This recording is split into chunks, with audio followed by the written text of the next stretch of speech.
Raiz e fruto, harmonizando Paulo e Tiago sobre a doutrina da justificação. Dos autores Joel Bick e Steven Lawson.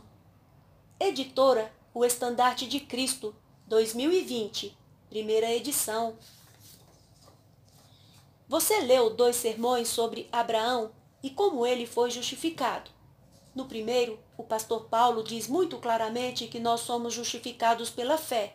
Mas depois, quando você lê o pastor Tiago, ele diz, tão claramente que você se lembra de suas palavras exatas. Vedes, então, que o homem é justificado pelas obras e não somente pela fé. Agora você tem 2 problemas. Problema 1. Parece que estamos diante de uma contradição. Problema 2. O pastor Paulo é, na verdade, Paulo, o apóstolo. E o pastor Tiago é Tiago, o irmão do nosso Senhor. O que você deve fazer? Em Raiz e Fruto, 2 dos pregadores mais influentes de nosso tempo explicam pacientemente as Escrituras e nos ajudam a resolver o problema.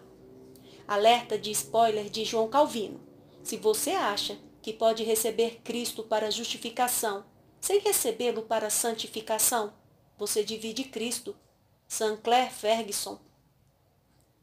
Compare Tiago 2,24 com Romanos 3,28 como versículos isolados e você pode supor que Paulo e Tiago estavam discordando um do outro. Porém, preste atenção ao contexto e um entendimento totalmente diferente emerge. Tiago está refutando os libertinos. Paulo está repudiando o legalismo. Eles estavam lutando juntos na defesa da justificação pela fé, combatendo diferentes inimigos que estavam atacando o evangelho a partir de lados opostos. Joel Bick e Steven Lawson expõem e analisam esses textos com muito cuidado e clareza extraordinária, e então provam definitivamente que Paulo e Tiago estavam de pleno acordo em cada ponto da verdade do Evangelho. Esse é um livro extremamente útil sobre um assunto difícil, mais valioso do que a maioria dos volumes que possuem 20 vezes mais páginas. John MacArthur. Temos uma grande dívida para com Joey Bick e Steven Lawson por este livro. Ele nos ajuda a ver que não há contradição entre Tiago e Paulo quanto ao entendimento e ensino deles sobre a doutrina da justificação. Uma correta compreensão doutrinária do Evangelho é crucial para a salvação e para uma sensível segurança da salvação.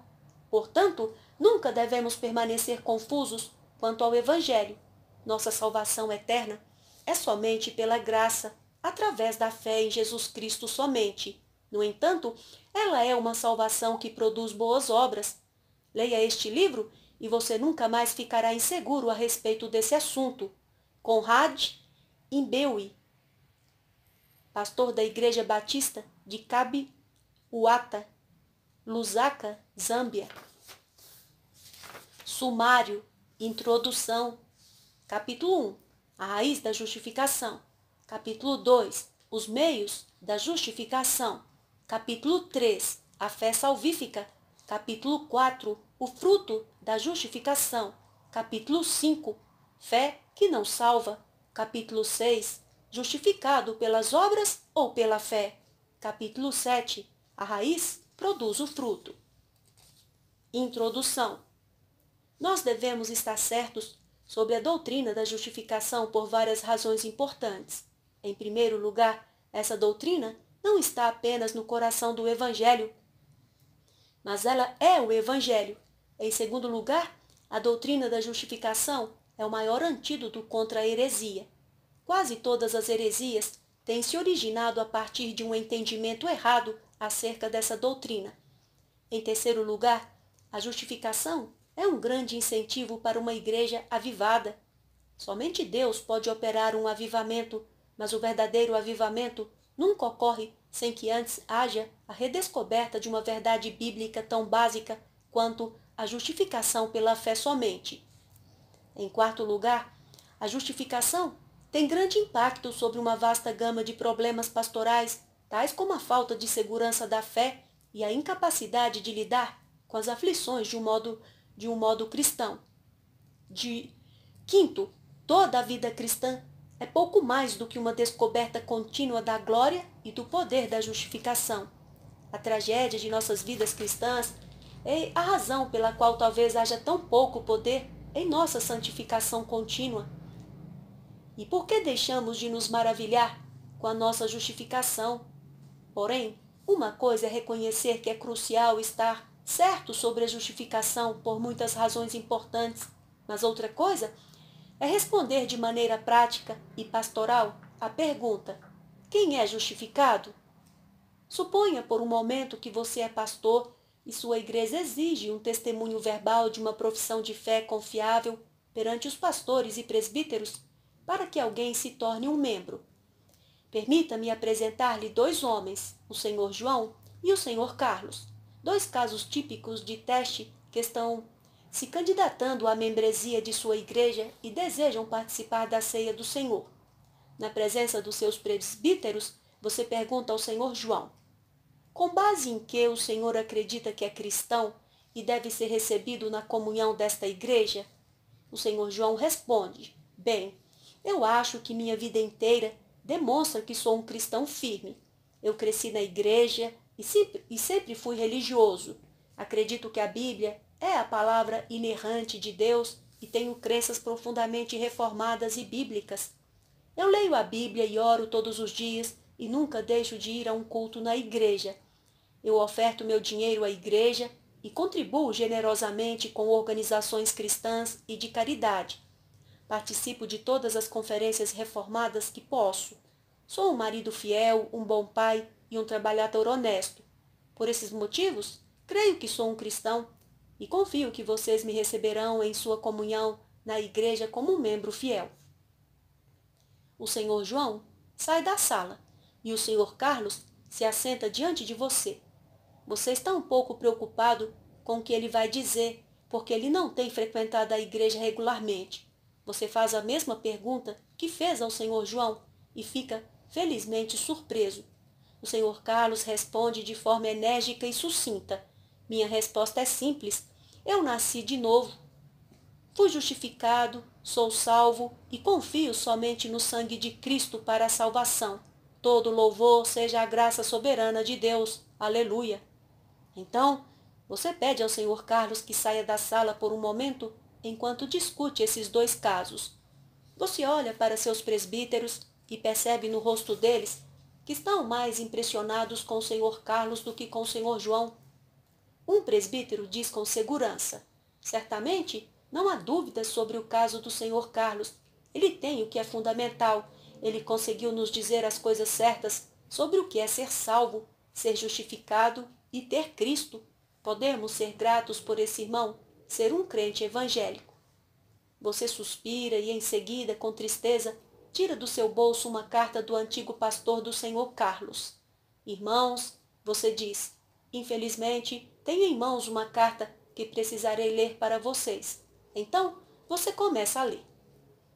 Eu lhe aconselho a ser cauteloso caso venha a entrevistar o senhor Carlos com o objetivo de recebê-lo para a membresia da igreja.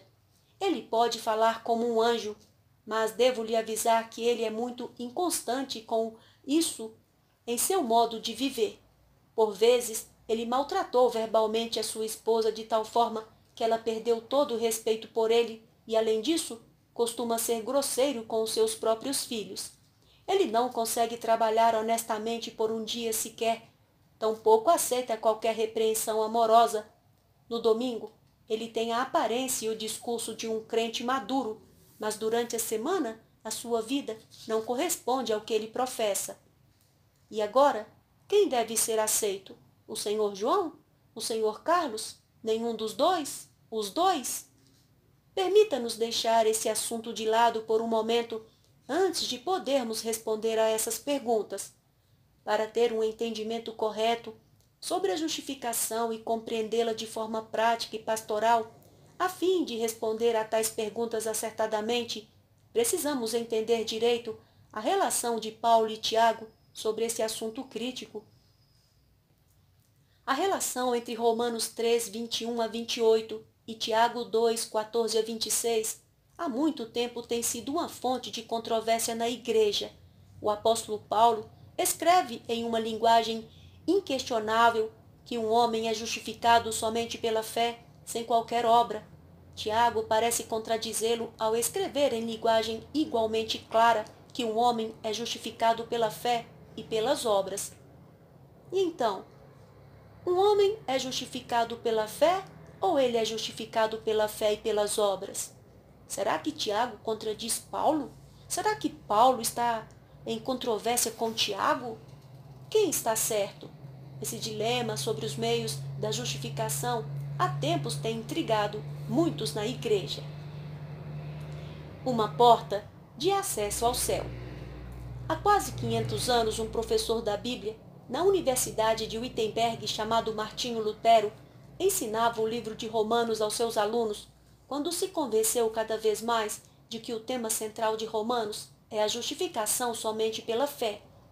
Lutero estava profundamente convencido desta verdade e isso o levou a uma grande crise que marcou sua vida, quando então ele depositou a sua fé na pessoa e na obra de Jesus Cristo. Em algum momento, entre 1514 e 1519, Lutero foi radicalmente convertido a Cristo no que é chamado de sua experiência da torre. Mais tarde, Lutero escreveu sobre essa dramática experiência. Eu desejava muito entender a epístola de Paulo aos Romanos, e nada se interpunha no caminho a não ser aquela expressão, a justiça de Deus. Porque eu a entendia como aquela justiça da qual Deus é justo e age com justiça ao punir os injustos. Noite e dia eu meditei nisso até que compreendi a verdade que a justiça de Deus é aquela justiça pela qual, por meio da graça e da pura misericórdia, ele nos justifica pela fé. A partir daí, senti como se eu tivesse renascido e entrado pelas portas abertas do paraíso. Toda a Escritura ganhou um novo significado. Enquanto anteriormente a justiça de Deus me enchia de ódio, agora ela se tornou inexpressivamente doce e muito amada. Essa passagem de Paulo tornou-se para mim uma porta de acesso ao céu. De repente, Lutero viu e entendeu pelo livro de Romanos que Deus justifica o pecador baseado somente na fé em Cristo. A justificação somente pela fé se tornou a doutrina fundamental da reforma do século XVI e continua a ser pedra fundamental para cada igreja verdadeira hoje.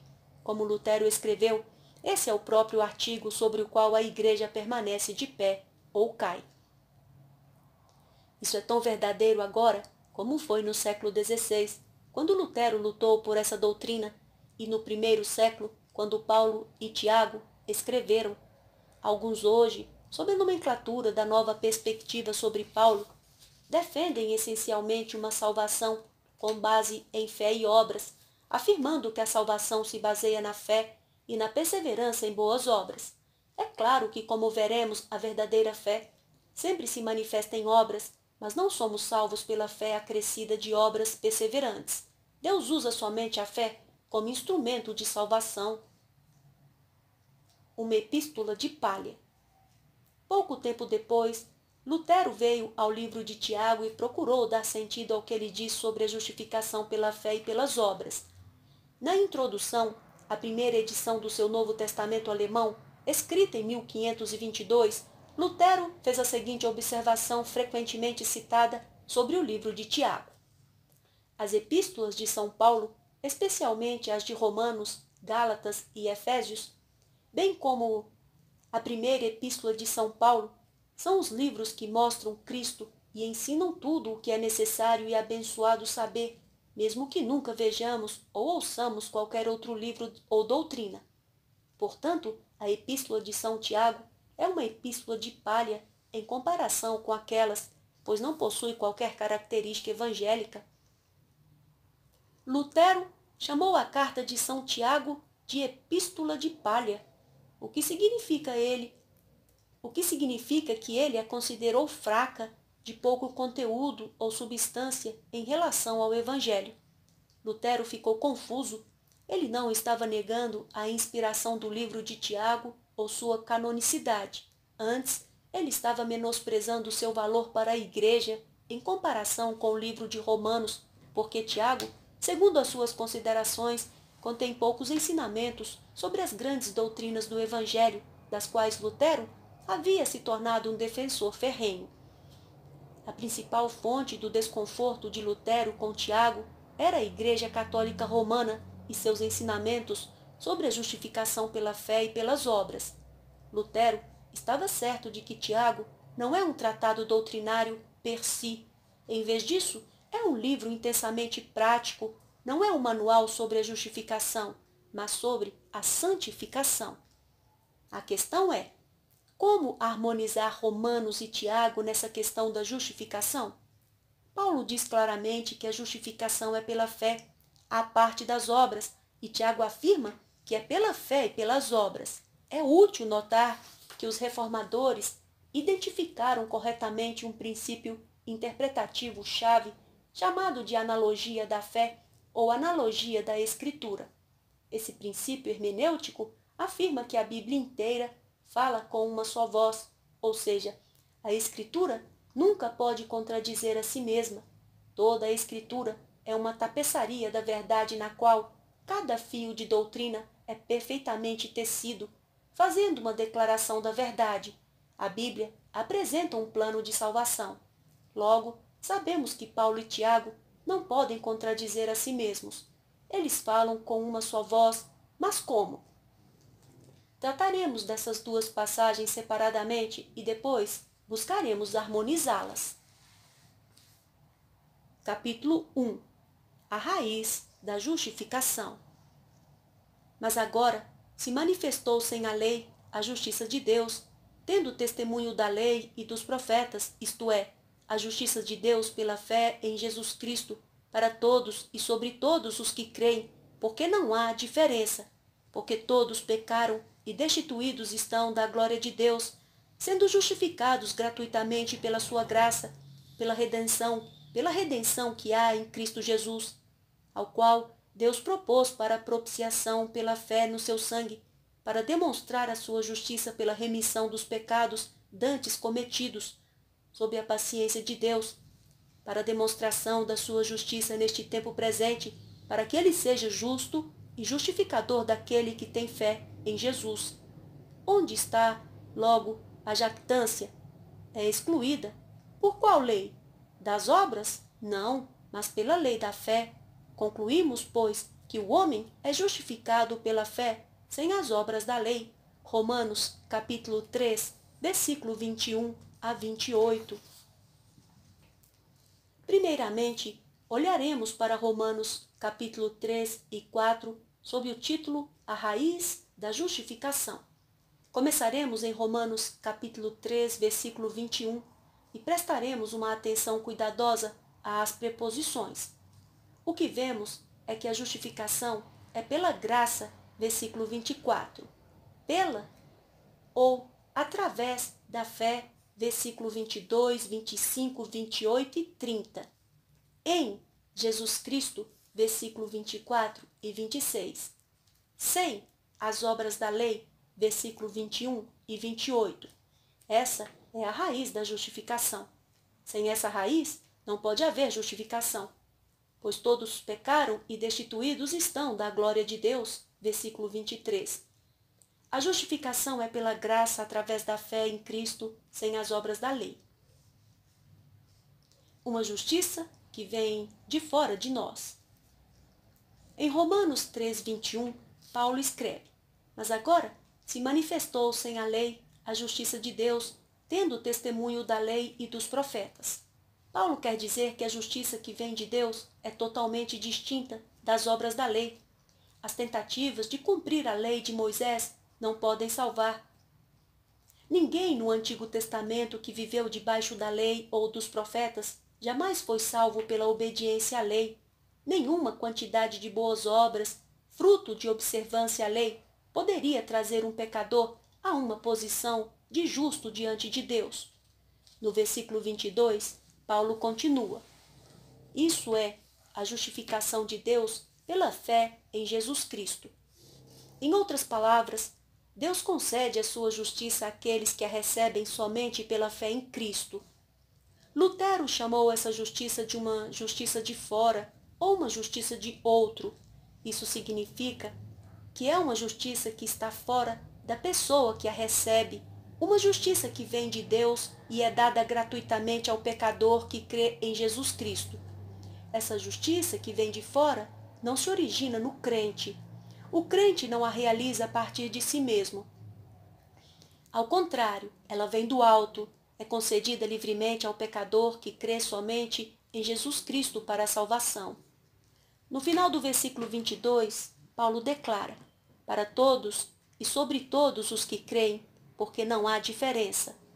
Seja judeu ou gentio, essa justiça é para todos os que creem. As palavras fé e crer têm a mesma raiz na língua grega, pistis e pisteuo, e servem para fazer uma afirmação dupla de que a justificação é somente pela fé. Não há absolutamente nenhuma menção a qualquer contribuição de qualquer obra humana para a justificação.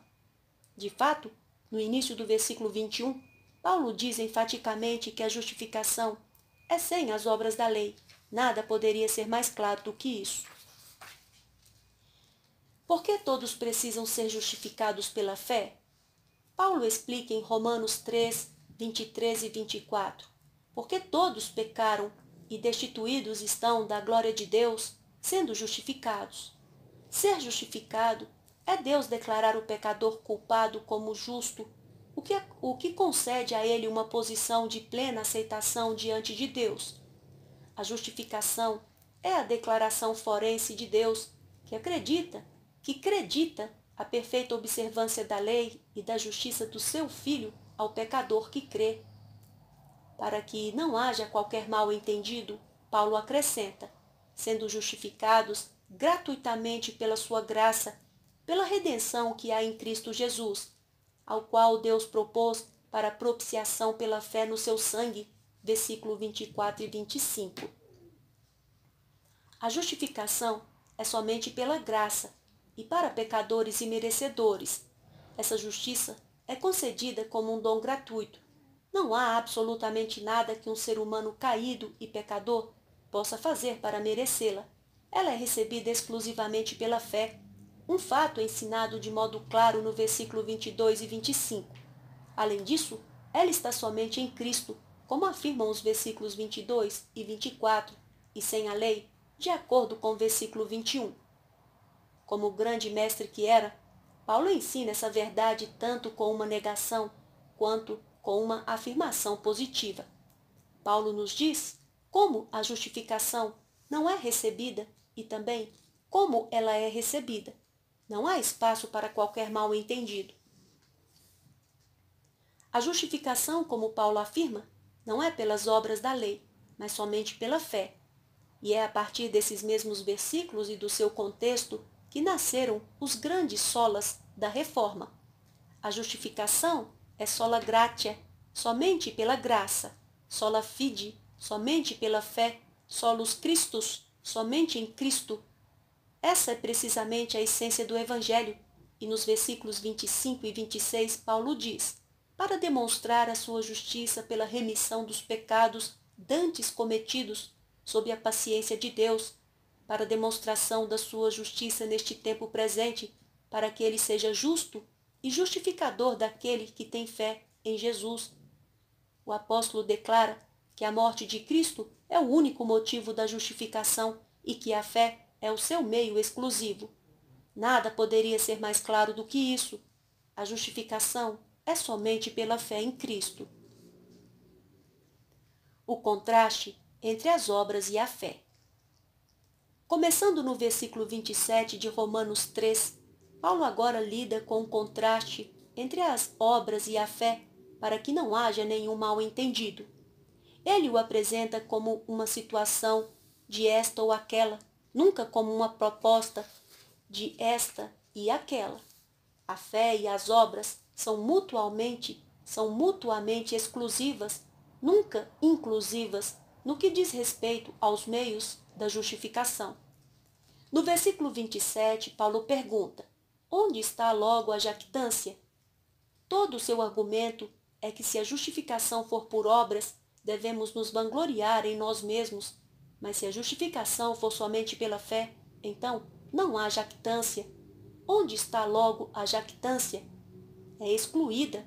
Quando Paulo faz essa afirmação, ele se refere a nós vangloriarmos em nós mesmos, como se as nossas obras pudessem alcançar a justificação. O apóstolo continua: por qual lei? Das obras? Não, mas pela lei da fé, versículo 27. Ele está dizendo que Deus não justifica com base na premissa, princípio ou lei das obras. Pelo contrário, é pela lei da fé.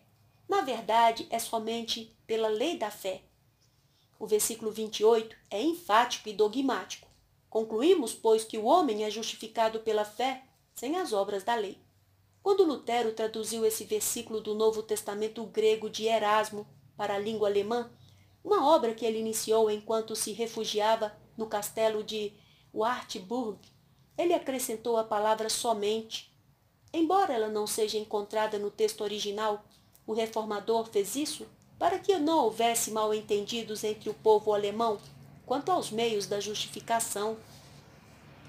A tradução, embora interpretativa, é justificável se levarmos em conta a outra única alternativa, a justificação pelas obras, o que Paulo refutou expressamente. Nos versículos 29 e 30, Paulo pergunta: é porventura Deus somente dos judeus? E não é também dos gentios? Também dos gentios, certamente, visto que Deus é um só, que justifica pela fé a circuncisão e por meio da fé a incircuncisão. Paulo está afirmando que há somente um caminho de salvação ensinado na Bíblia. Há um caminho de salvação para o judeu e esse é exatamente o mesmo caminho para os gentios. Há um caminho de salvação para os que estão no Antigo Testamento e esse é exatamente o mesmo caminho de salvação apresentado no Novo Testamento, seja para um judeu ou para um gentio. Há apenas um caminho de salvação e esse é somente pela fé em Cristo. A circuncisão é nada, a incircuncisão é nada, a fé em Cristo somente é tudo. Capítulo 2. Os meios da justificação. Que diremos, pois, ter alcançado Abraão, nosso pai, segundo a carne?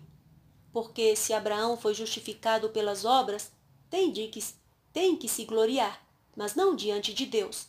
Pois, que diz a Escritura? Creu Abraão em Deus, e isso lhe foi imputado como justiça.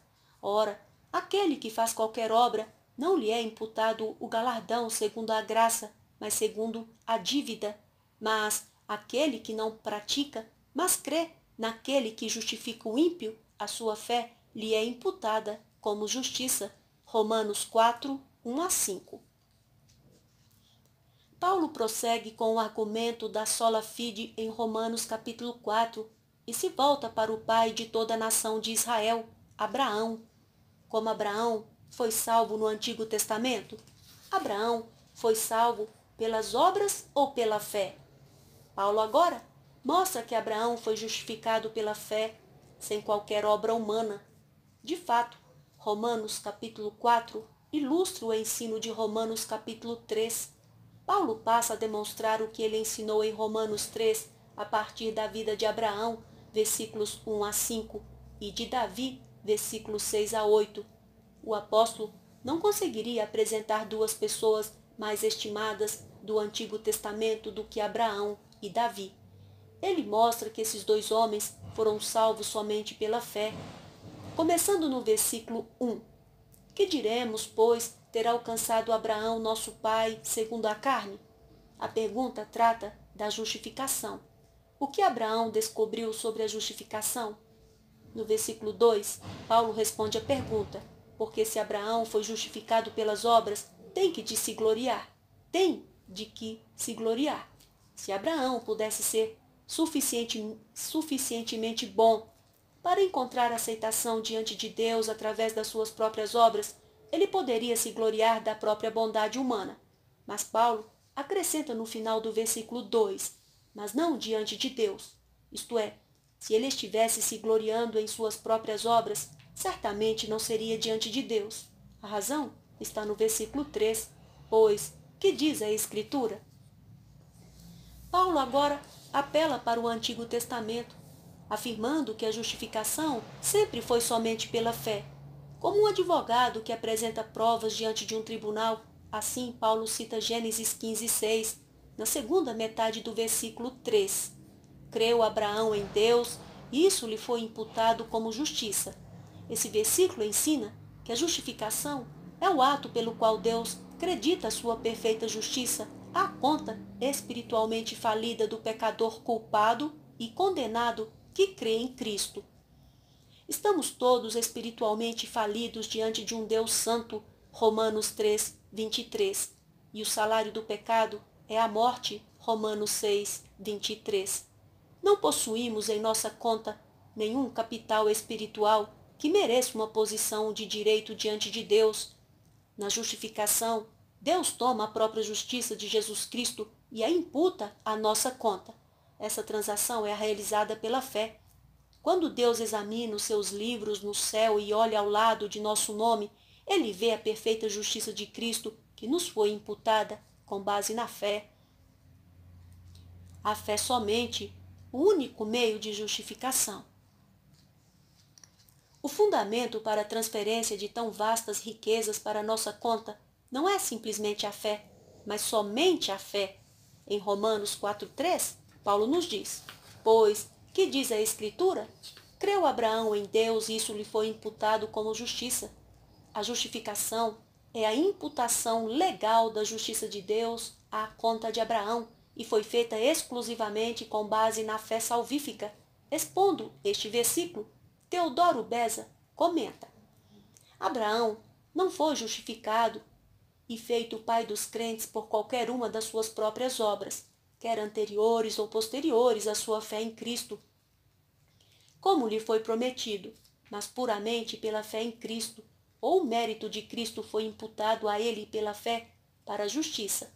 Portanto, todos se tornam filhos de Deus e são justificados não por suas obras, quer anteriores ou aquelas que posteriormente acompanham a sua fé, mas somente pela fé no mesmo Cristo. Paulo continua afirmando no versículo 4: Ora, aquele que faz qualquer obra, referindo-se a todos os esforços humanos para obter justiça própria através do cumprimento da lei, não lhe é imputado o galardão segundo a graça, mas segundo a dívida. Em outras palavras, se uma pessoa pudesse fazer qualquer obra perfeitamente para receber a justiça de Deus, a justificação não seria um dom, mas um salário conquistado. Paulo conclui no versículo 5: Mas aquele que não pratica, mas crê naquele que justifica o ímpio, a sua fé lhe é imputada com justiça. Portanto, essa negação e essa afirmação positiva declaram que a justificação é somente pela fé. A justificação somente pela fé foi o ponto crítico para a reforma no século XVI. Tudo se resumia à recuperação do Evangelho de Jesus Cristo. Como o homem pecador pode ser justificado diante de um Deus santo? Como os pecadores podem ser recebidos por um Deus santo? A dobradiça sobre a qual toda religião gira, disse João Calvino, é essa doutrina da justificação pela fé. Tudo girou no entorno dessa doutrina central. O campo de batalha na reforma foi como a justiça de Deus era dada ao pecador culpado. É pela fé e pelas obras, ou é somente pela fé? A Igreja Católica Romana sustentou que era por um complexo labirinto de fé e de obras. Roma afirmava que era necessário crer e observar as obras da lei. A justificação exigia o sacramento do batismo, a membresia à igreja, a confissão de pecados a um padre, a compra de indulgências, passar um determinado tempo no purgatório e assistir às missas. Tudo isso era exigido e ainda assim não era dada justiça suficiente ao pecador. As obras, a justiça de Roma. Roma afirmava que para que a justiça fosse consumada, era preciso fazer uso de um suposto tesouro de mérito no céu. Ela insistia que aqueles que já foram para o céu e que tinham muita justiça extra para acrescentar ao seu depósito de tesouro celestial. Essa justiça excedente estaria disponível para compensar o que falta aos pobres e vacilantes pecadores, como você e eu.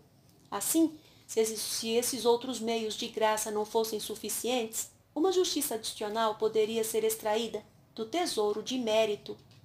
Mas mesmo tudo isso não necessariamente seria suficiente. Mesmo até o último suspiro do pecador, no leito de morte, o padre se apressaria para administrar os últimos ritos em um esforço de horas para obter mais justiça para a conta do pecador culpado. Poucos neste sistema romanista têm garantia da sua própria salvação, porque essa compreensão da justiça se baseia na realização de obras de retidão para satisfazer o padrão perfeito de Deus. Mas quem pode fazer o suficiente? No entanto, essa foi a posição da Igreja Católica Romana, defendida no Concílio de Trento, 1545 a 1563, e ela nunca mudou até hoje. Na verdade, Roma apenas continua a acrescentar a necessidade de obras a todo esse sistema imundo. Eles acrescentaram a oração à Virgem Maria e aos santos para que tenhamos acesso ao Senhor Jesus. Mas ainda não há justiça suficiente disponível. Você sabe por quê? Porque nenhuma gota de retidão pode ser dada através de qualquer um desses meios de justificação. Isaías 64:6 diz: Mas todos nós somos como o imundo, e todas as nossas justiças como trapo de imundícia. Essa é a avaliação de Deus sobre a justiça própria do homem.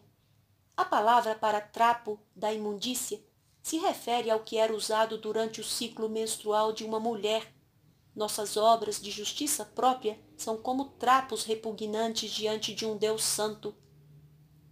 O que Lutero encontrou, o que Martin Bucer encontrou, o que Ulrico Zwinglio encontrou, o que João Calvino encontrou e o que todos os reformadores encontraram, inclusive John Knox, enquanto examinavam a palavra de Deus, foi essa verdade fundamental: a justificação é somente pela fé. Esses homens falaram da perspicuidade das Escrituras, o que significa que a Bíblia fala com clareza inequívoca sobre a salvação. Mesmo uma criança pequena poderia pregar as Escrituras, lê-la e entender o que ela diz sobre a salvação.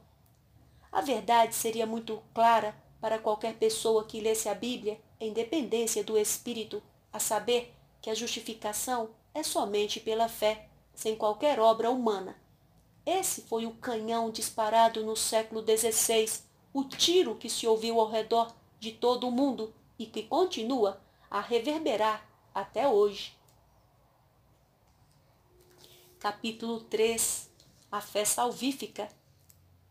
R.C. Sproul escreve em The Reformation Study Bible a seguinte declaração a respeito da importância da fé. A fé é o meio ou instrumento pelo qual uma pessoa é salva.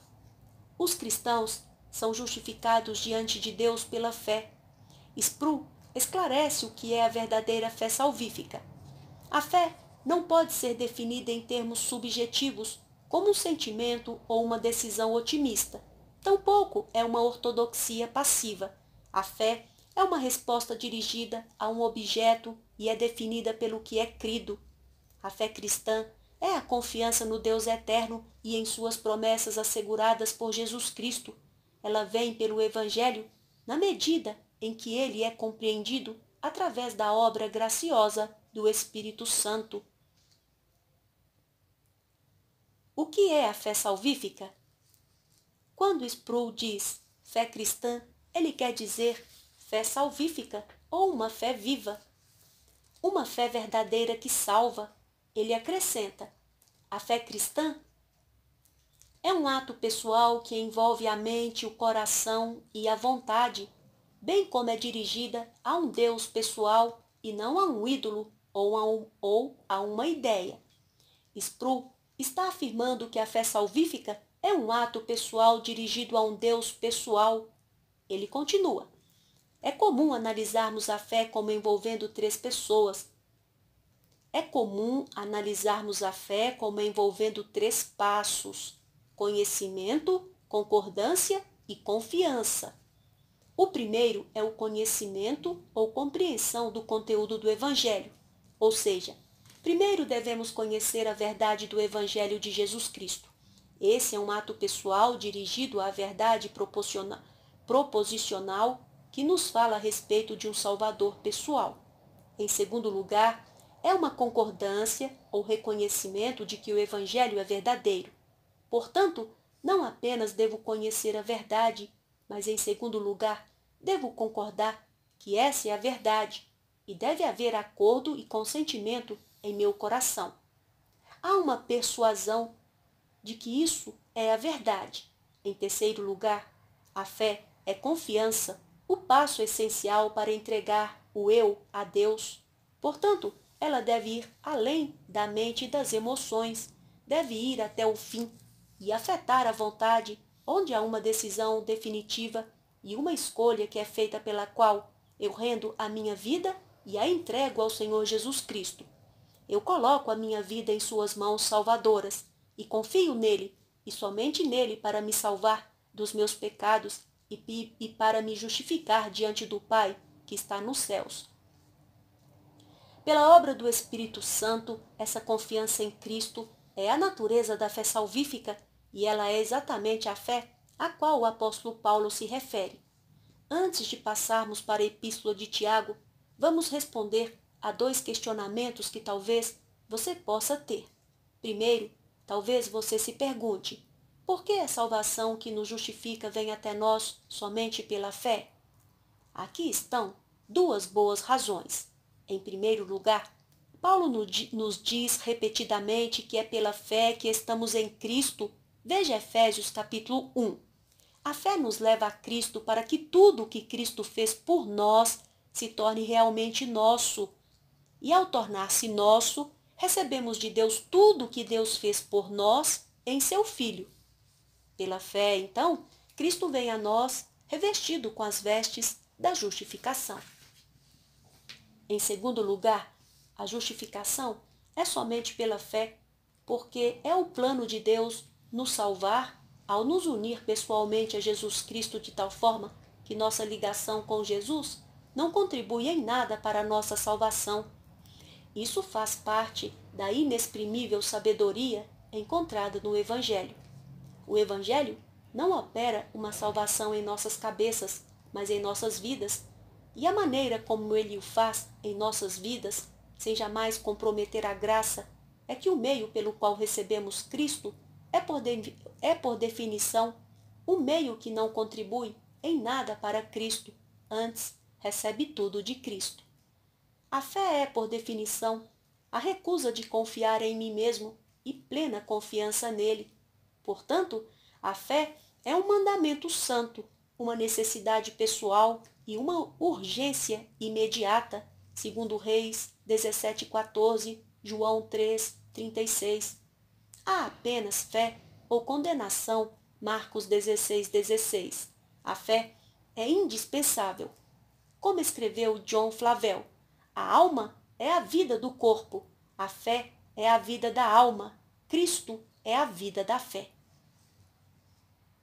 Como a fé salvífica é experienciada? Em segundo lugar, você pode perguntar: como a fé se apossa experiencialmente de Cristo e da sua justificação? Pelo Espírito e pela Palavra de Deus, a fé que justifica é uma graça salvífica que me esvazia da minha justiça própria e me faz receber, descansar e viver dependendo de Cristo e de sua justiça para perdão e salvação. A fé é uma graça que, de modo experiencial, nos convence e esvazia a nossa alma, nos tornando conscientes da situação desesperada em que nos encontramos por causa do pecado e do trágico juízo que merecemos. Ela nos esvazia de toda a nossa justiça e nos conduz à justiça de Cristo para que concordemos de todo o coração com a verdade do Evangelho. Catecismo Maior de Westminster, Pergunta 73. A fé crê de coração no que as Escrituras ensinam sobre nós mesmos, a santidade de Deus e o Salvador Jesus Cristo. A fé se rende ao Evangelho e se lança aos braços estendidos de Deus. Ela foge com toda a pobreza da alma para as riquezas de Cristo, com toda a culpa da alma para Cristo, como o reconciliador, e com toda a escravidão da alma para Cristo, como o libertador. A fé confessa, com Augustus Toplady: nada em minhas mãos eu trago, simplesmente a tua cruz me agarro, despido, por vestes a ti irei. Desamparado, só em ti a graça buscarei, imundo para a fonte corro, lava-me, Salvador, ou eu morro. Portanto, a fé capacita a nos agarrarmos a Cristo e a sua justiça, e a experimentarmos o perdão e a paz que excede o entendimento, Filipenses 4:7. Como disse João Calvino, a fé nos faz participantes da justiça de Cristo. Ela apreende e se agarra a Cristo em um abraço caloroso e confiante, entregando a si mesma, apegando-se à sua palavra e crendo em suas promessas. A fé descansa na pessoa de Cristo, vindo, ouvindo, vendo, confiando, recebendo, abraçando, conhecendo, se alegrando, amando e exultando. Lutero escreveu que a fé se une a Cristo como um anel está unido à sua pérola. A fé se apossa com o coração crente da perfeita justiça, satisfação e santidade de Cristo. A fé une a alma a Cristo e vive a partir de Cristo. Cristo é o único objeto e a única expectativa da fé. A fé leva todo o ser de uma pessoa à rendição total diante da pessoa de Cristo. Essa preciosa doutrina da justificação somente pela fé é o coração do Evangelho, a essência da glória do Evangelho do bendito Deus triuno, a chave para o reino dos céus. A justificação pela fé, escreveu John Murray, é a trombeta de júbilo do Evangelho, porque proclama o Evangelho aos pobres e necessitados, cuja única porta de esperança é prostrarem-se em total impotência diante da graça, do poder e da justiça do Redentor dos perdidos. Em nossos dias decadentes, há uma necessidade urgente de restabelecer e defender a proclamação bíblica dessa doutrina. Não apenas a justificação pela fé ainda é, nas palavras de Lutero, o artigo pelo qual a Igreja permanece de pé ou cai. Mas por essa doutrina, cada um de nós deve pessoalmente permanecer de pé ou cair diante de Deus. A justificação somente pela fé deve ser confessada e experimentada por você e por mim. É uma questão de vida eterna ou morte eterna. E o mais importante, é uma questão que envolve a glória de Deus. Querido amigo, você já exerceu a fé salvífica no Senhor Jesus Cristo? Você conhece a verdade? Você está convencido da verdade? Você tem agido com base na verdade? Pela graça do Espírito, você já foi esvaziado da sua justiça própria e foi levado a concordar totalmente com o Evangelho? Você tem se arrependido verdadeiramente do pecado e crido somente em Cristo para a salvação? Você tem confiado a sua vida a Ele e à justiça dele? Você já se uniu a Cristo como um anel está unido à sua pérola e agora você está vivendo em dependência dele como seu tudo em todos? Caso sim, então toda a justiça de Cristo foi transferida por Deus para sua conta no céu. Se for assim, Deus olha para você e vê a perfeita justiça do próprio Cristo. É somente com base nisso que a justiça de Deus é dada a nós. E isso ocorre somente pela fé. Essa é a raiz da justificação. Capítulo 4. O fruto da justificação. Meus irmãos, que aproveita se alguém disser que tem fé e não tiver as obras? Porventura, a fé pode salvá-lo? E se o irmão ou a irmã estiverem nus, e tiverem falta de mantimento cotidiano, e algum de vós lhes disser, ide em paz, aquentai-vos e fartai-vos, e não lhes dardes as coisas necessárias para o corpo, que proveito virá daí? Assim também a fé, se não tiver as obras, é morta em si mesma. Mas dirá alguém, tu tens a fé, e eu tenho as obras. Mostra-me a tua fé sem as obras, e eu te mostrarei a minha fé pelas minhas obras. Tiago 2, 14 a 18.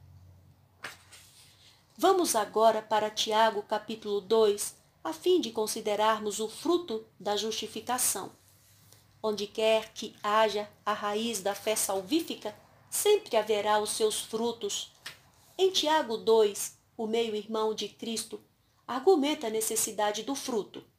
Paulo e Tiago estão em total acordo, embora, em uma primeira leitura, os dois pareçam estar se contradizendo. Mas os seus ensinos estão relacionados, assim como os frutos de uma árvore, Tiago, estão relacionados com as suas raízes, Paulo. As raízes de uma árvore só podem ser consideradas vivas e saudáveis se o fruto for saudável. Os reformadores explicaram a aparente contradição desta maneira. Somente a fé salva, mas a fé que está só não salva. Ou seja, a verdadeira fé salvífica sempre será acompanhada de boas obras que verificam a validade dessa fé e comprovam que ela é real. Fé salvífica versus fé não salvífica.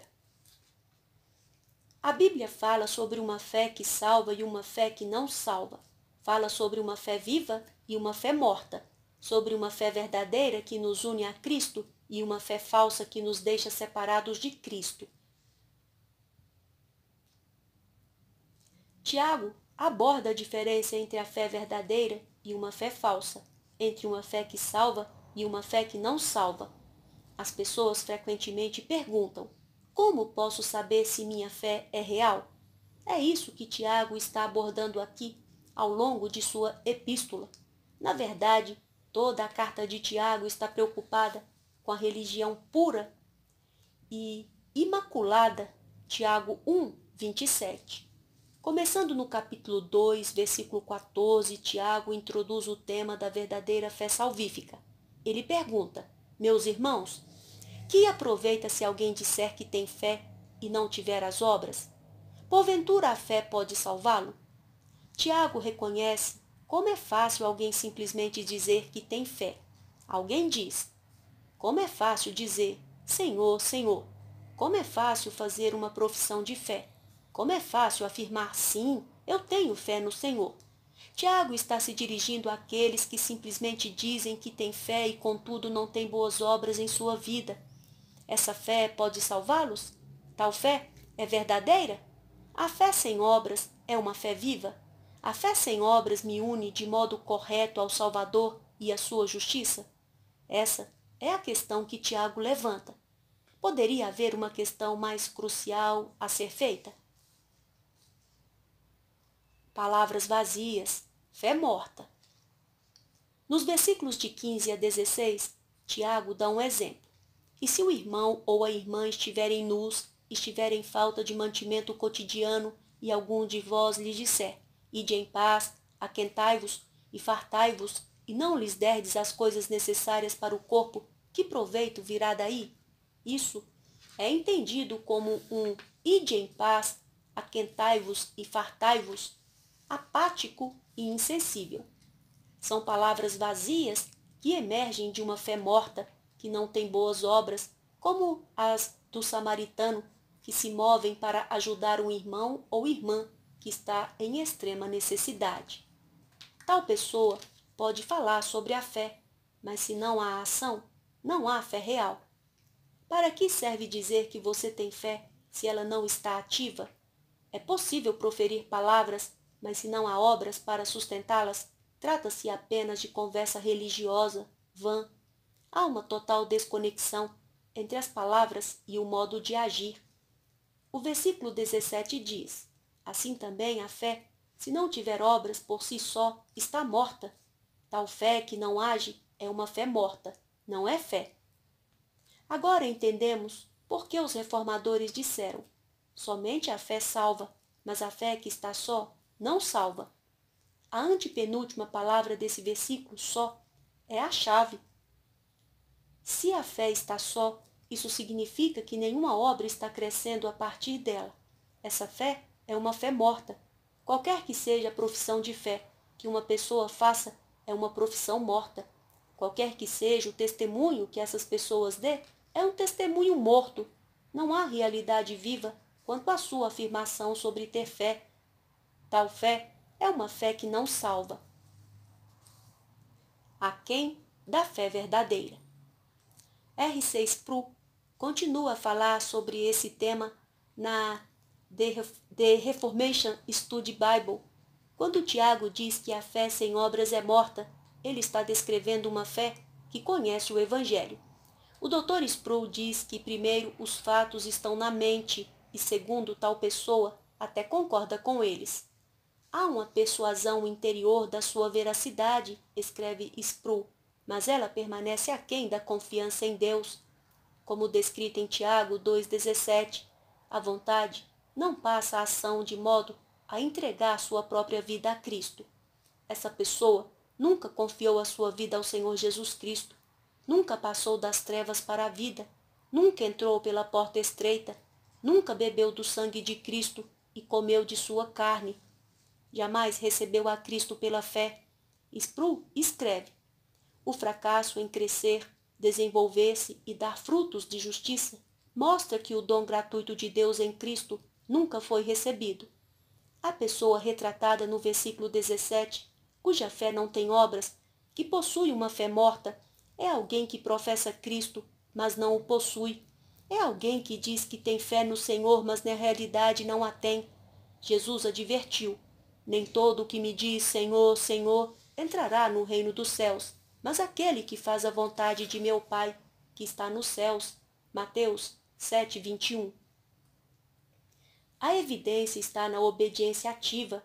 É necessário que a profissão de fé seja seguida por obras. Bons frutos devem resultar de boas raízes. Em Tiago 2,18, o apóstolo antecipa um objetor imaginário e escreve: mas dirá alguém, tu tens a fé e eu tenho as obras. Aqui termina o argumento do oponente. Então Tiago responde de modo brilhante na segunda metade do versículo: mostra-me a tua fé sem as tuas obras, e eu te mostrarei a minha fé pelas minhas obras.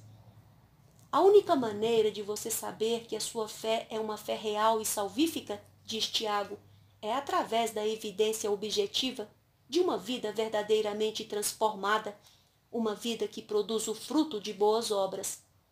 A fé é a raiz, as boas obras são o fruto. O pecador não é salvo pelo fruto, mas pela raiz. O axioma é verdadeiro. Uma boa árvore produzirá bons frutos. Mateus 7,17. Toda árvore boa é evidenciada pelos bons frutos, e toda árvore boa tem uma raiz boa, uma fé viva. Tiago está tratando da diferença entre alguém que meramente diz ter fé e afirma ser cristão, mas não o é, e outra pessoa que afirma ser cristão e realmente o é. A verdadeira diferença está abaixo da superfície. Se uma fé viva está ou não no coração que produz o fruto das boas obras. Capítulo 5. A fé que não salva. Tu crês que há um só Deus? Fazes bem. Também os demônios o creem e estremecem. Mas, ó homem vão, queres tu saber que a fé sem as obras é morta? Tiago 2, 19 e 20. Tiago ainda antecipa alguém que discorda nesse ponto e diz: tudo o que você precisa fazer é apenas ir até a frente e fazer uma oração. Tudo o que você precisa fazer é apenas dizer: eu creio, mesmo que não haja evidências exteriores. E quanto a essa pessoa, no versículo 19, Tiago responde: tu crês que há um só Deus? E argumenta que essa afirmação é sinônimo de alguém fazer uma boa confissão de ortodoxia cristã. Deuteronômio 6,4 é o Shema. Ouve, Israel, o Senhor nosso Deus é o único Senhor. Essa era considerada a declaração suprema de ortodoxia. Como Israel estava rodeado de nações pagãs com seus muitos ídolos, Deus exigia que sua confissão fosse monoteísta, que somente Ele é Deus e não há outro. Essa é a confissão de que existe apenas um Deus e que qualquer outro Deus é uma farsa, um impostor ou um ídolo vão. Existe apenas um único Deus vivo e verdadeiro. Essa confissão básica representa uma ortodoxia fundamental nos princípios essenciais da verdade. O principal exemplo da fé que não salva. No versículo 19, Tiago desafia os seus leitores que poderiam estar dizendo: minhas crenças são ortodoxas, isso não me leva ao céu? Tiago responde de modo abrupto e intencionalmente impactante: fazes bem, também os demônios o creem e estremecem. Algumas das declarações mais ortodoxas da Bíblia foram feitas por demônios. Considere os testemunhos teologicamente corretos que foram feitos por pessoas possuídas por demônios enquanto estes falavam. Bem sei quem és, o Santo de Deus. Marcos 1:24. Mas você quer argumentar que os demônios estão salvos? Você quer dizer que o próprio demônio está certo diante de Deus? Isso demonstra que é completamente possível ser teologicamente ortodoxo e estar perdido. É inquestionável que existem pessoas que têm uma fé que não salva, muito embora tenham uma crença correta. Elas dizem: eu creio, existe só um Deus. Mas o fato é que até mesmo os demônios concordam com isso. O inferno é ortodoxo em sua teologia. Os demônios colocam os pingos em seus is teológicos. Eles têm grande inteligência, pois são dotados por seu Criador de um esplendor extraordinário. Os demônios creem que existe um só Deus, mas tremem completamente. Os demônios o têm na mente e nas emoções. Eles conhecem a verdade de quem Jesus é e conhecem o Evangelho. Eles até conhecem o seu próprio juízo no final dos tempos. Eles estão emocionalmente persuadidos da verdade, tanto que tremem de medo absoluto. Mas eles não se submetem nem agem voluntariamente em submissão ao Senhor Jesus Cristo. Cabeça cheia, coração vazio. Esse exemplo é apresentado como um alerta solene para um número incalculável de pessoas que têm uma fé que não salva. Elas conhecem e aprovam a declaração doutrinária. Elas foram batizadas e são membros da igreja. Elas estão lá sempre que as portas da igreja estão abertas e elas se engajam no serviço, mas nunca chegaram ao ponto de se arrepender do seu pecado, de abandonar o seu pecado, de confessar o seu pecado a Deus, de reconhecer a culpa do seu pecado e de invocar o nome do Senhor para que sejam salvas. Elas nunca desistiram de si mesmas para começar a confiar somente em Cristo. Nunca morreram para si mesmas para que pudessem viver por Cristo. Sua fé é uma fé falsa. A sua profissão de fé é falsa. Sua esperança é uma fé de mentira. Em João 2:23-25, está registrado que havia pessoas que criam no Senhor Jesus Cristo, mas ele não confiava nelas, porque todos conhecia, porque ele bem sabia o que havia no homem. Jesus não acreditava na crença de tais pessoas. Tiago ainda faz outra pergunta que separa o trigo do joio. Mas, ó homem vão, queres tu saber que a fé sem as obras é morta? Tiago 2:20. A fé sem obras é inútil para justificar.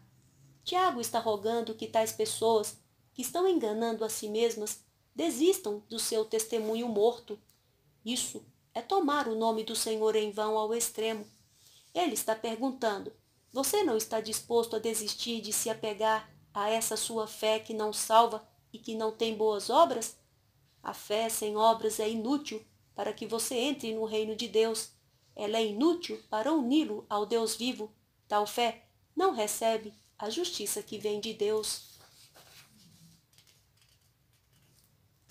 capítulo 6, justificado pelas obras ou pela fé.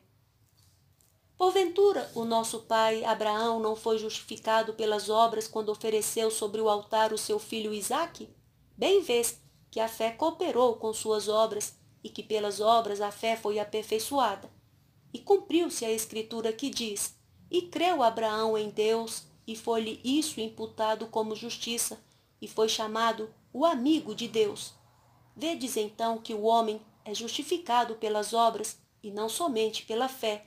E de igual modo Raabe, a meretriz, não foi também justificada pelas obras quando recolheu os emissários e os despediu por outro caminho? Porque, assim como o corpo sem o espírito está morto, assim também a fé sem as obras é morta. Tiago 2, 21 a 26. Tiago levanta ainda outra questão no versículo 21. Porventura, o nosso pai Abraão não foi justificado pelas obras quando ofereceu sobre o altar o seu filho Isaque? Esse é um texto-chave e inicialmente parece estar em total contradição com o que Paulo afirma em Romanos capítulo 3 e 4. Como podemos ser justificados tanto pela fé quanto pelas obras?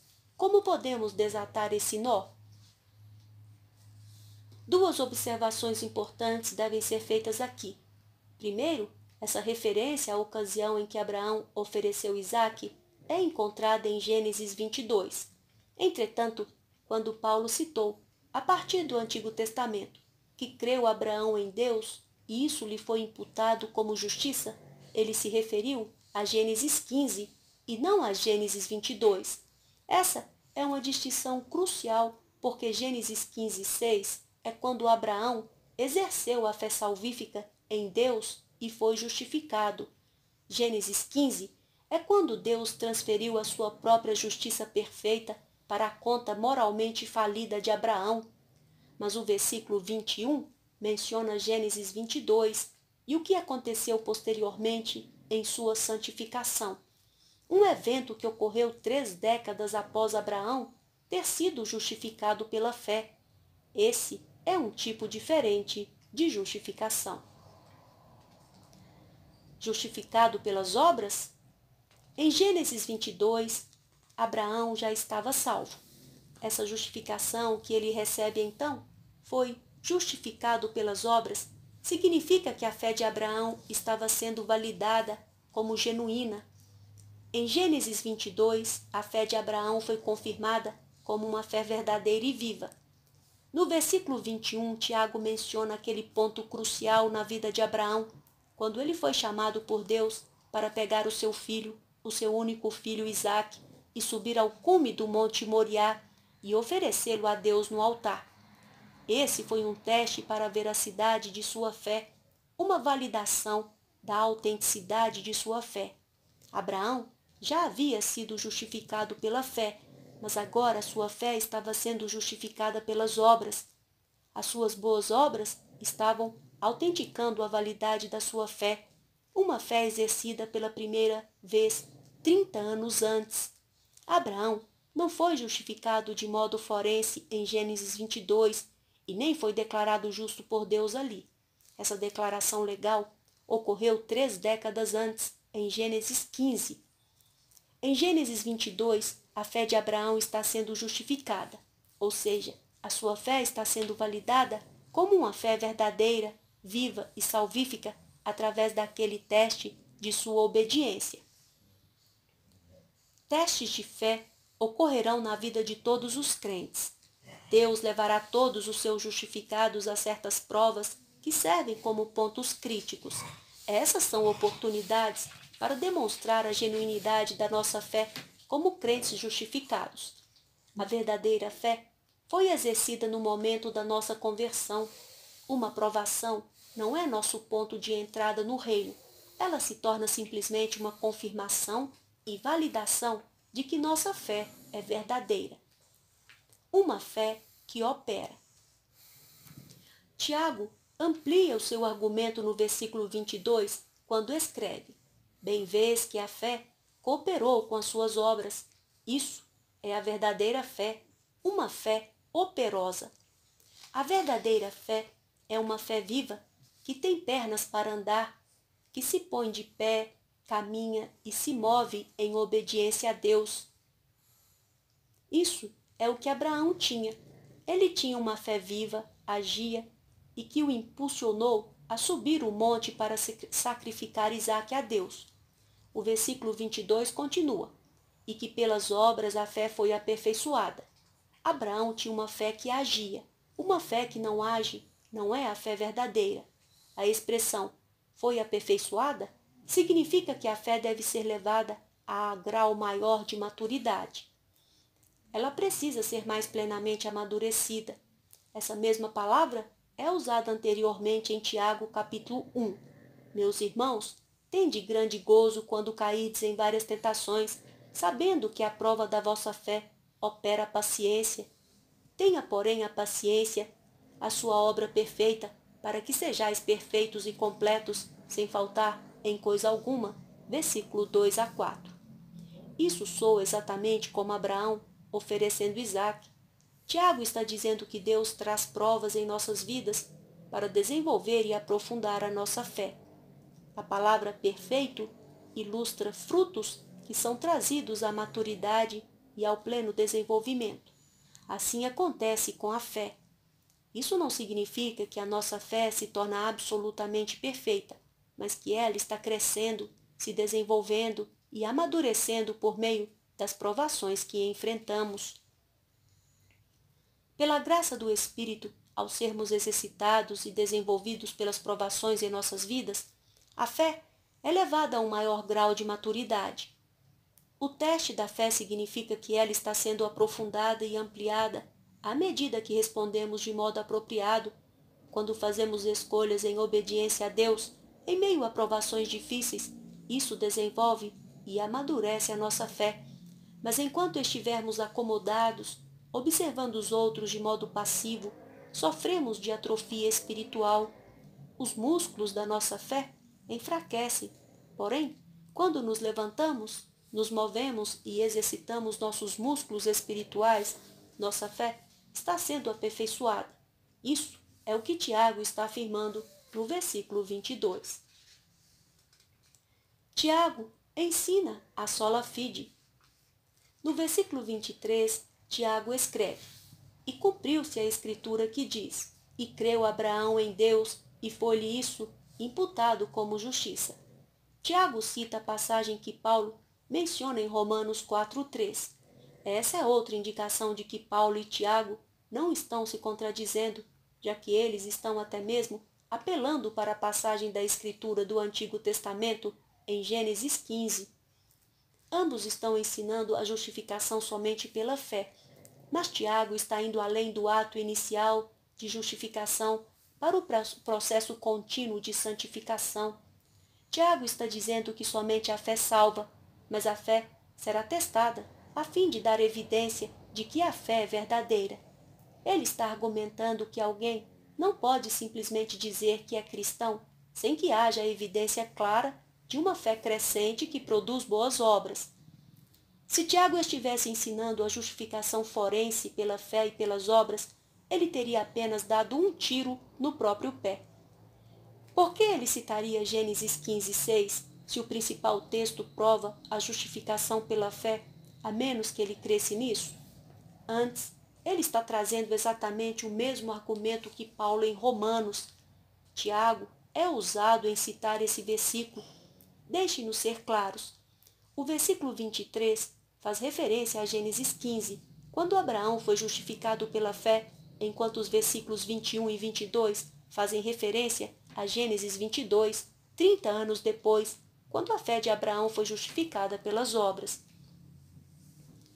O versículo 24 encerra todo esse argumento. Vedes então que o homem é justificado pelas obras e não somente pela fé. Ficamos um pouco nervosos e começamos a suar quando ouvimos isso. Mas Tiago está dizendo exatamente o que Paulo está ensinando. Na verdade, é exatamente a mesma coisa que Moisés escreveu e que Abraão experimentou em Gênesis 15:6. Os pecadores são justificados somente pela fé, mas a verdadeira fé nunca estará sozinha. As boas obras sempre estarão seguindo-a. Vamos expressar as coisas dessa maneira. As boas obras nunca conduzirão ninguém ao reino de Deus. Contudo, uma vez que alguém esteja no reino, as boas obras sempre o seguirão a cada passo do caminho. As obras nunca justificarão alguém, mas uma vez que alguém é justificado pela fé, essa fé será acompanhada de boas obras. Caso contrário, tal pessoa pode afirmar estar no reino, mas na verdade ela não está. Esse é o argumento de Tiago.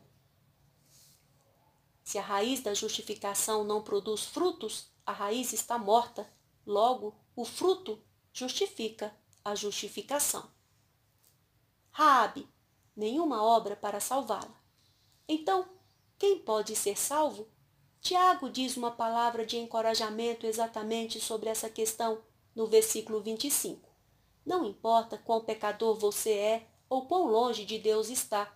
Se você, por graça, colocar toda a sua fé em Cristo, independentemente do seu passado e presente pecaminoso, Deus o justificará. Ele removerá os seus pecados sem consideração às boas obras. Essa é a glória da doutrina da justificação pela fé. O versículo 25 diz: E de igual modo Raabe, a meretriz, não foi também justificada pelas obras quando recolheu os emissários e os despediu por outro caminho? Você se lembra da história de Raabe, registrada no livro de Josué, na qual as suas boas obras acompanharam a sua fé. Uma vez salva, ela assumiu um grande risco e escondeu os espiões, mesmo correndo grande perigo de perder a própria vida. Mas ela não pertencia mais ao mundo. As suas boas obras deram evidências de que ela havia entrado no reino de Deus. Ela estava disposta a colocar o seu pescoço na corda para esconder os 2 espiões em Jericó. Essa era uma prova convincente de que ela já estava justificada pela fé. Essa era a prova de que a sua fé era uma fé viva. Raabe, com grande coragem e ousadia, diante de um grande risco para a sua própria vida, se identificou com os 2 espiões e os escondeu. Quando o versículo 25 diz: E de igual modo Raabe, a meretriz, não foi também justificada pelas obras, significa que a fé de Raabe estava sendo justificada pelas obras. Raabe era justificada pela fé, e a sua fé era justificada pelas obras. Ou seja, a fé de Raabe foi verificada ou comprovada como verdadeira por suas obras. Esse ponto crítico ocorreu quando ela recebeu os mensageiros e os despediu por outro caminho, depois que ela já havia sido justificada. O versículo 26 conclui: Porque assim como o corpo sem o espírito está morto, assim também a fé sem obras é morta. Se você simplesmente diz que tem fé, mas não há boas obras, Tiago diz que você é um cadáver espiritual. Não há vida espiritual em você. É o que o versículo 26 afirma, com a intenção de provocar o leitor a examinar a si mesmo, para que tenha certeza de que sua fé é uma fé verdadeira e viva, ou seja, que as raízes da fé produzem os frutos da fé. Somente pela fé, a qual não está só. John Gerstner nos ajuda a encerrar essa discussão sobre como a fé e as obras se harmonizam. Nunca é demais dizer que a justificação é somente pela fé, mas não pela fé que está só. A justificação é por uma fé que opera. Portanto, permita-me explicar mais uma vez o que significa a doutrina bíblica protestante da justificação somente pela fé sem as obras. A justificação diante de Deus é separada do mérito das obras. Isso não significa que a justificação esteja separada da existência das obras. O cristianismo ensina a justificação à parte do mérito das obras. A crença fácil ensina a justificação sem a existência das obras. A fé sem a existência das obras é morta, e assim o impacto do que Tiago está anunciando e a necessidade de seu livro no Novo Testamento são providenciais para que as pessoas que conhecem a verdade do livro de Romanos, ou seja, que somos justificados somente pela fé, sejam desafiadas a dizer que a sua fé é mais do que meramente uma fé intelectual em sua cabeça e que a salvação é mais do que apenas uma fé emocional em seus sentimentos, mas que uma fé verdadeira, uma fé genuína, pela qual toda pessoa exerceu verdadeiramente a sua vontade e entregou a sua vida a Jesus Cristo. Essa é a importância de Tiago. Somos justificados pela fé ou pelas obras? A resposta é que somos justificados somente pela fé, mas são as nossas obras que justificam a nossa fé. As boas obras autenticam que a nossa fé é uma fé viva, uma fé verdadeira e que salva. Capítulo 7. A raiz produz o fruto. Estamos agora em condições de voltar aos nossos casos de teste. Devemos receber o Senhor João ou o Senhor Carlos, ou talvez ambos. Isso é doloroso, é claro, mas espero que vocês concordem comigo. Não podemos aceitar nenhum dos dois homens. Depois de conversar com o conselho ali reunido, chamamos o Senhor João de volta à sala e, como pastor, você lhe diz algo semelhante a isso. Senhor João, obrigado por ter vindo e por ter sido tão honesto no que nos disse, mas devo informá-lo que não temos liberdade para aceitá-lo, pois não está claro para nós se você é um cristão. Esperamos poder nos unir no futuro, mas me parece, neste momento, que você não compreende o que significa ser convertido. Na verdade, o Senhor fala uma linguagem muito diferente da linguagem do povo de Deus. Para ser franco, com você, amigo, teríamos que dizer que parece que você tem o espírito de um fariseu ilegalista, embora possa não perceber isso. Você está imaginando que tem alguma bondade ou mérito próprio que o recomendará a Deus? Você não percebe que mesmo as suas melhores obras de justiça são como trapos imundos diante de um Deus onisciente e santo?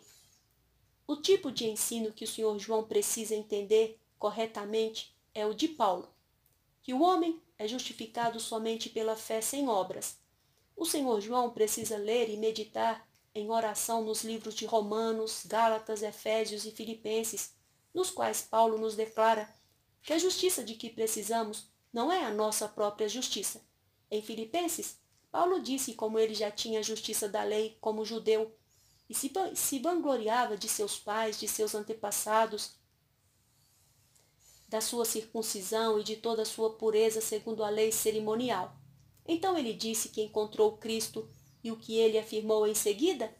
Na verdade, tenho também por perda todas as coisas, pela excelência do conhecimento de Cristo Jesus, meu Senhor, pelo qual sofri a perda de todas essas coisas e as considero como escória, para que possa ganhar a Cristo e seja achado nele. Não tenho a minha justiça que vem da lei, mas a que vem pela fé em Cristo, a saber, a justiça que vem de Deus pela fé. Filipenses 3, 8 e 9. Foi o que Paulo passou a entender, que a justificação é somente pela fé. Tragicamente, hoje, milhões de pessoas como o Senhor João não têm a menor ideia do que significa ser justificado diante de Deus. Esse é um estado e uma condição espiritual muito terríveis. A coisa mais bondosa que se pode fazer é dizer a essas pessoas que elas não têm fé, não têm conhecimento de Deus, que estão se enganando e estão no caminho largo da destruição. Elas não compreendem nem mesmo o básico do Evangelho. E quanto a você, meu amigo? Você é o reflexo do Senhor João? Caso sim, você tem algo a aprender. E eu oro para que Deus lhe ensine o que você precisa tão desesperadamente saber. Mas, e quanto ao Senhor Carlos?